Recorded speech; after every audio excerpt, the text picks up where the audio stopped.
नमस्कार दोस्तों, एक बार फिर से मैं आपका हार्दिक स्वागत करता हूं आपके अपने YouTube channel Shri Krishna education में। आज आप पढ़ने वाले मेरे साथ बौद्ध धर्म के बारे में इंपॉर्टेंट फैक्ट्स। आज बौद्ध धर्म के बारे में हम इतने इंपॉर्टेंट फैक्ट्स पढ़ लेंगे कि हमारे एग्जाम में कोई भी क्वेश्चन आज की क्लास लेने के बाद छूटे ना। आज की क्लास से पहले एक क्लास और अपलोड करी गई थी जो थी बौद्ध धर्म के बारे में पार्ट फर्स्ट। अगर आपने अभी तक नहीं देखा है तो पार्ट फर्स्ट को भी जरूर देखना, क्योंकि पार्ट फर्स्ट में हमने 35 इंपॉर्टेंट फैक्ट कवर करवाए थे, 35 फैक्ट कवर करवाए गए थे और आज आपके सामने 50 फैक्ट कवर करवाने वाला हूँ मैं। तो 35 और 50 कुल मिला के आपके 85 प्लस इंपॉर्टेंट फैक्ट्स मैं आपको करवा दूंगा। 36 उसमें करवाए थे क्लास में, आज 50 पॉइंट्स में करवाने वाला हूँ। ठीक है, तो क्लास में बने रहना मेरे साथ। और आप सभी चाहते हैं बेहतर से बेहतर आपको एजुकेशन मिल पाए तो आपको क्या करना है, चैनल को सब्सक्राइब जरूर करें। सब्सक्राइब करने के साथ साथ आप बेल बटन भी प्रेस करें, जिससे आपको हमारी वीडियो की नोटिफिकेशन बिल्कुल टाइम टू टाइम मिल जाएगी। ठीक है, तो अभी शुरू करेंगे आज की क्लास के बारे में पढ़ना। पार्ट फर्स्ट आप जरूर देख लेना। ये आज का जो पार्ट 1 है, पार्ट 2 है। पार्ट 2 में क्वेश्चन 1 या पॉइंट 1 हम पढ़ रहे हैं, बौद्ध धर्म के संस्थापक कौन माने जाते हैं। बिल्कुल जनरल सामान्य सा क्वेश्चन आ गया, बौद्ध धर्म के संस्थापक। तो गौतम बुद्ध बौद्ध धर्म के संस्थापक माने जाते हैं। तो गौतम बुद्ध को बौद्ध धर्म का संस्थापक कहते हैं। एशिया का ज्योतिर्पुंज भी गौतम बुद्ध या महात्मा बुद्ध, गौतम बुद्ध या सिद्धार्थ एशिया का ज्योतिर्पुंज भी कहलाते हैं। इसके बाद है पॉइंट नंबर 3, गौतम बुद्ध का जन्म कब हुआ था। तो इनका जन्म 563 ईस्वी पूर्व लुम्बिनी कपिलवस्तु नेपाल में हुआ था। तो पार्ट फर्स्ट के बाद कुछ पॉइंट्स ऐसे थे जो पार्ट फर्स्ट में कवर नहीं हो पाए थे, उन पॉइंट्स को आज हम कवर कर लेंगे। पॉइंट नंबर 4 है आपका, बुद्ध के पिता का नाम क्या था। तो महाराज सुद्धोधन बुद्ध के पिता का नाम था। शाक्य गण के मुखिया थे, शाक्य गण के से संबंध रखते थे महात्मा बुद्ध के पिता शुद्धोधन। इनकी माता का नाम महामाया था। इनके जन्म के 7वें दिन इनकी मृत्यु, इनका देहांत हो गया था। गौतम बुद्ध का लालन पालन किसने किया, मतलब इनकी परवरिश जिसने करी थी, उनका नाम था इनकी मौसी महाप्रजापति गौतमी, या कह सकते हैं इनकी सौतेली माँ महाप्रजापति गौतमी ने इनका पालन पोषण किया था। महात्मा बुद्ध के बचपन का या वास्तविक नाम क्या था। तो महात्मा बुद्ध का वास्तविक नाम जब आप पूछते हैं, आपसे पूछते तो आंसर आएगा सिद्धार्थ। महात्मा बुद्ध का जो वास्तविक नाम था वो था भाई सिद्धार्थ। ठीक है, तो ये आप याद रखिएगा, वास्तविक नाम सिद्धार्थ था। लेकिन ज्ञान प्राप्ति के बाद ये बौद्ध कहलाए थे। जब इनको ज्ञान प्राप्ति होगी उसके बाद इन्हें बौद्ध नाम से जाना गया था।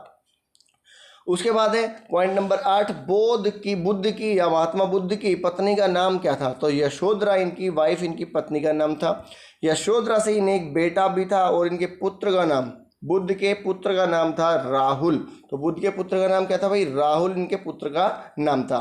गौतम बुद्ध ने सैर के दौरान क्या दृश्य देखे। तो गौतम बुद्ध घर से बाहर जब निकले थे, एक दिन जब घर से बाहर निकले अपने सारथी के साथ, तो इन्होंने देखा एक बूढ़ा व्यक्ति, एक बीमार व्यक्ति, शव यात्रा और फिर सन्यासी। ये 4 दृश्य देखे थे। दोबारा से पढ़ता हूँ, दोबारा से आप कंफर्म कर लो। गौतम बुद्ध ने सैर के दौरान 4 दृश्य देखे थे। कौन कौन से, बूढ़ा व्यक्ति, बीमार व्यक्ति, शव यात्रा और सन्यासी। ठीक है, ये 4 दृश्य देखे, जिन दृश्यों को देख के महात्मा बुद्ध ने गृह त्याग का निर्णय लिया था, गृह त्याग का मन बनाया था। पॉइंट नंबर 11 है, सिद्धार्थ ने गृह त्याग कितनी उम्र में किया था। तो सिद्धार्थ ने या महात्मा बुद्ध ने गृह त्याग जो किया था वो 29 वर्ष की आयु में इन्होंने गृह त्याग कर दिया था। घर कब छोड़ा था, 29 वर्ष की आयु में। इनके गृह त्याग की घटना क्या कहलाई। तो इनके गृह त्याग की घटना कहलाई थी भाई महाभिनिष्क्रमण। इनका गृह त्याग कहलाया था महाभिनिष्क्रमण। सिद्धार्थ के प्रथम गुरु का नाम क्या था। महात्मा बुद्ध या सिद्धार्थ के प्रथम गुरु का नाम, तो आलार कालाम इनके पहले गुरु का नाम था। और पहले गुरु से इन्होंने जो शिक्षा ली थी वो पॉइंट आगे बता रखा है कि आलार कालाम से सिद्धार्थ ने किसकी शिक्षा ली थी। तो आलार कालाम से सिद्धार्थ ने क्या सीखा था, दर्शन शास्त्र, फिलॉसफी, दर्शन शास्त्र की शिक्षा ली थी। किससे, आलार कालाम। तो सिद्धार्थ के गुरु का नाम क्या था, आलार कालाम। और आलार कालाम से इन्होंने क्या सीखा था, दर्शन शास्त्र सीखा था। याद रखिएगा। चैत्य व विहार क्या होते हैं। चैत्य होता है पूजा स्थल और विहार होता है भिक्षु रहने की जगह। भिक्षु भिक्षुओं के रहने का निवास स्थान या भिक्षु निवास स्थान क्या कहलाता है?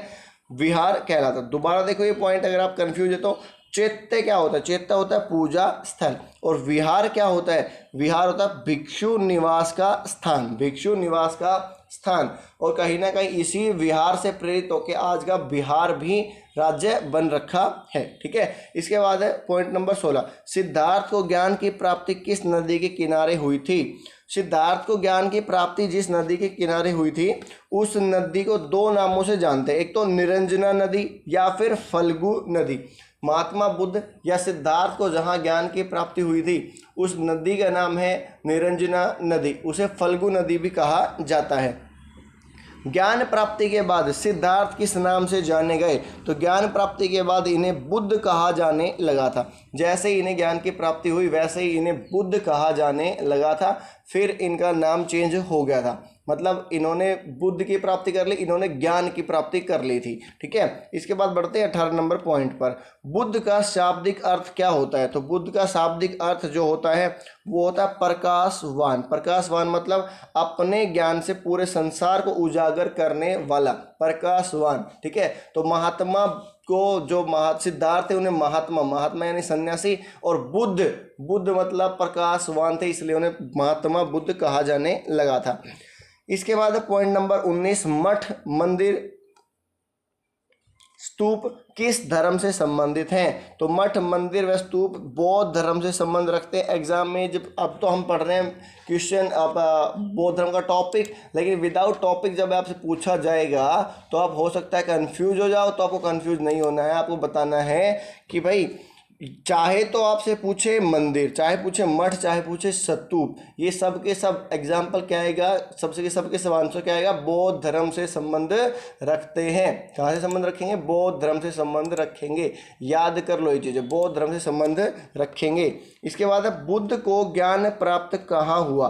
तो बुद्ध को बोध गया में या फिर कहें कि गया नामक स्थान पर इनको ज्ञान की प्राप्ति हुई। और गया नामक स्थान कहाँ पर स्थित है? बिहार में स्थित है। तो महात्मा बुद्ध को ज्ञान की प्राप्ति कहाँ हुई थी? बोध गया। और बोध गया कहाँ पर? बिहार में इनको ज्ञान की प्राप्ति हुई थी। और जहाँ ज्ञान की प्राप्ति हुई थी वहाँ नदी कौन सी थी? तो निरंजना या फल्गु नदी के किनारे इन्हें ज्ञान की प्राप्ति हुई थी। ठीक है, इसके बाद आगे बढ़ते हैं। बुद्ध ने पहला उपदेश कहाँ दिया था? तो महात्मा बुद्ध ने जहाँ पर पहला उपदेश दिया था वो जगह कौन सी थी? वो जगह कौन सी थी? महात्मा बुद्ध ने पहला उपदेश दिया था सारनाथ यूपी में। और इन्होंने जब पहला उपदेश दिया तो इनका पहला उपदेश क्या कहलाया था? इनका पहला उपदेश धर्म चक्र परिवर्तन कहलाया था। धर्म चक्र परिवर्तन, या इसे हम धम्म चक्र परिवर्तन भी बोलते हैं। धम्म चक्र बोल दो या फिर धर्म चक्र बोल दो, एक ही बात है, एक ही चीज़ है। बुद्ध ने उपदेश किस भाषा में दिए थे? तो महात्मा बुद्ध ने उपदेश किस भाषा में दिए? पाली भाषा में इन्होंने अपने उपदेश डिलीवर किए थे, उपदेश दिए थे। बुद्ध ने सबसे अधिक उपदेश कहाँ दिए थे? सबसे ज़्यादा उपदेश बुद्ध ने श्रावस्ती में दिए थे। श्रावस्ती कहाँ है? कौशल देश की राजधानी हुआ करती थी उस टाइम पे, श्रावस्ती। सबसे पहले कौन सा शासक अनुयायी बना? सबसे पहले जो शासक अनुयायी बना था वो था बिंबिसार। तो बिंबिसार सबसे पहले शासक बने थे, अनुयायी बौद्ध धर्म के, महात्मा बुद्ध के अनुयायी बने थे, मानने वाले, जानने वाले, मानने वाले बने थे। ठीक है, आगे बढ़ते हैं पॉइंट नंबर 26 पर। बुद्ध की मृत्यु कब व कहाँ हुई?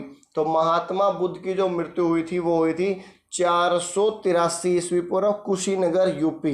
कुशीनगर देवरिया जिला में स्थित है। और देवरिया जिला कहाँ स्थित है भाई? यूपी में स्थित है। ठीक है, तो महात्मा बुद्ध की मृत्यु कुशीनगर देवरिया जिला यूपी में हुई थी। बुद्ध की मृत्यु बौद्ध धर्म में क्या कहलाती है? तो महात्मा बुद्ध की मृत्यु बौद्ध धर्म में महापरिनिर्वाण कहलाती। क्या कहलाती है? महापरिनिर्वाण।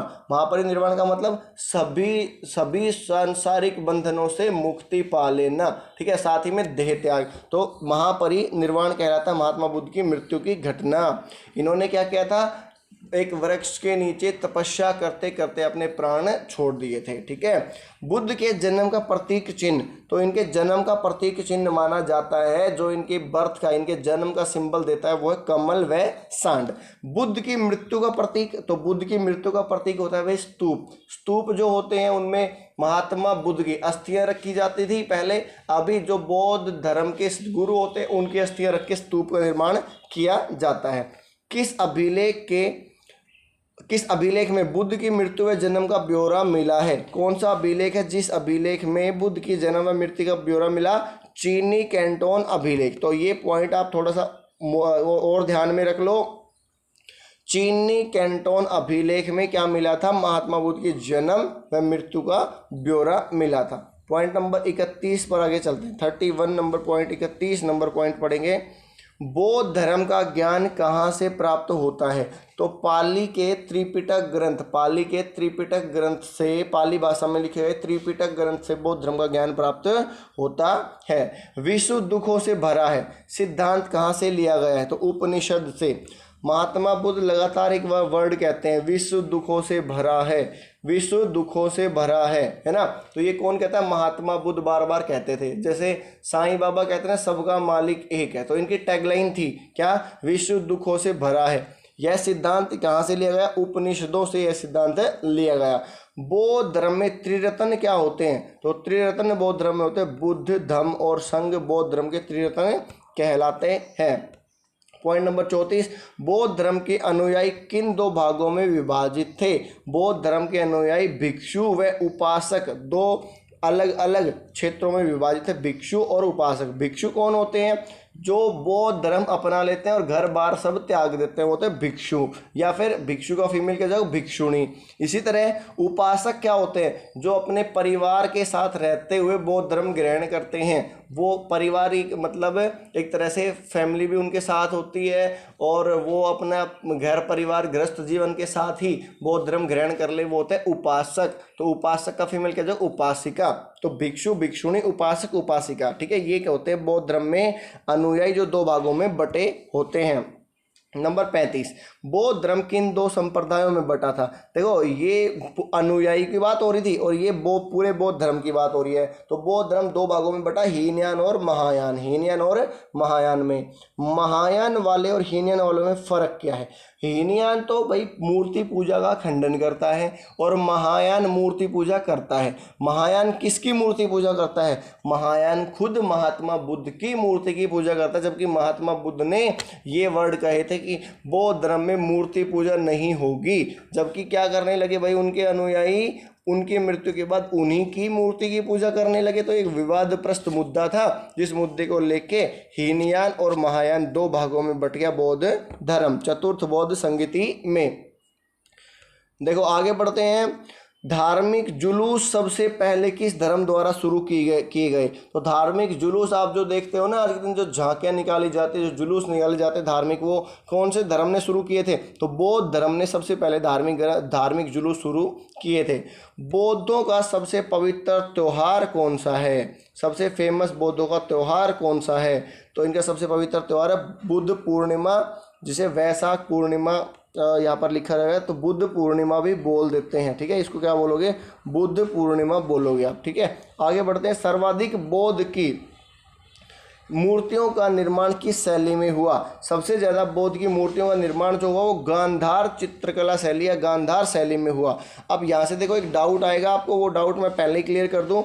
38 नंबर पॉइंट आप पहले ढंग से पढ़ लो, एक बार ढंग से पढ़ लो, समझो इस चीज़ को। सर्वाधिक, सबसे ज़्यादा मूर्ति गांधार शैली में बनी है, लेकिन आप पॉइंट नंबर 40 पे आ जाओ एक बार आप। सबसे ज़्यादा तो गांधार में बनी, लेकिन बुद्ध की पहली मूर्ति मथुरा कला शैली में निर्मित थी।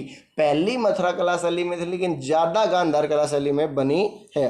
पॉइंट नंबर 39, बौद्ध व जैन धर्म में क्या समानता है? समानता क्या? अनिश्वरवाद।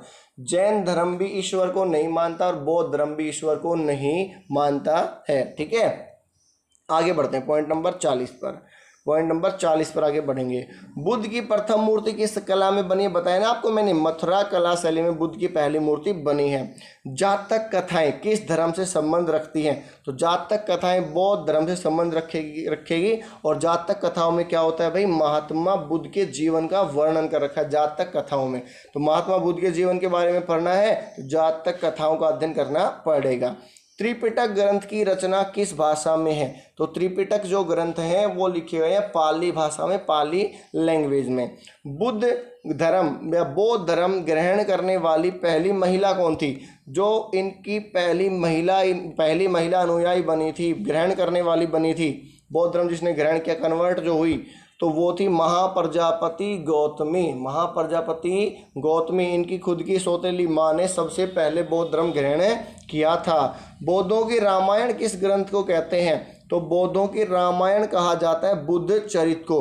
और याद रखिएगा बुद्ध चरित के लेखक अश्वघोष हैं। ठीक है भाई, ये पॉइंट बहुत ज़्यादा बार कंपटीशन एग्जाम्स पूछ चुका और अभी भी पूछ सकते हैं कि बौद्धों की प्रसिद्ध पुस्तक का नाम या बौद्धों की रामायण कौन सी है, तो बौद्धों की रामायण है बुद्ध चरित। बुद्ध चरित किसने लिखी, अश्वघोष ने बुद्ध चरित लिखी। ठीक है, उसके बाद है विक्रमशिला विश्वविद्यालय के संस्थापक कौन थे, राजा धर्मपाल। तो राजा धर्मपाल ने विक्रमी संवत और विक्रमशिला विश्वविद्यालय शुरू किया। तो विक्रमशिला विश्वविद्यालय जो शुरू किया ना, वो ऐसा पहला विश्वविद्यालय बना था जहाँ पर बौद्ध धर्म की शिक्षा दीक्षा दी जाती थी, बौद्ध धर्म का आध्यात्म केंद्र था। जातक ग्रंथ किस से संबंधित है, तो जातक ग्रंथ का संबंध जो है, जातक कथाएं या जातक ग्रंथ का संबंध जो है वो किससे, भाई बौद्ध धर्म से संबंध रहता है।